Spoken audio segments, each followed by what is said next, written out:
เบี้ยพืชแนวน้อยท่วมปงสอนอินใจจะบินมีลำงางาซ่อนไม่ซ่อนปิ้นบอนส้นเศร้าอยากเติมพลังย้ำอิดเมื่อยขอให้หายเหนื่อยลาขอเศร้าอย่างคงเย็นก้อนจะเป็นภูมิใดเติบใหญ่ขยายตัวหลอดปากหัวก้อยกาจึงงดงามลำตนฝุ่นอาหารเสริมสารบำรุงร่างกายอิงดูดทุกสิ่งอยู่ไกลบ่มีใดนายแน่อาหารแล้วเส้นไว้เย้านุ่มหน่อยทักอ่านเพียนเขียนควรภาคเพียนโศกหาอ่านตำราเฮียนหูเสริมปัญญายังปู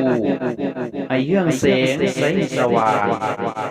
เป็นหนทางเป็นเกียรติให้คนไหลตาม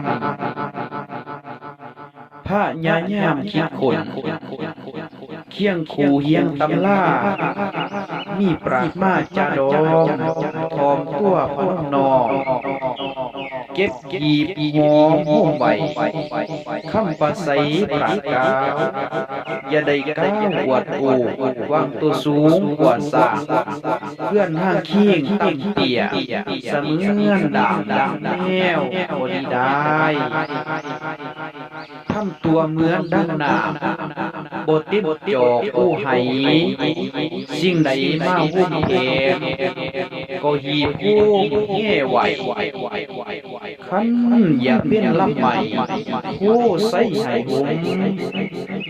ฝูงสนส้มแง่หงพนมน้อมนับถือดีแล้ว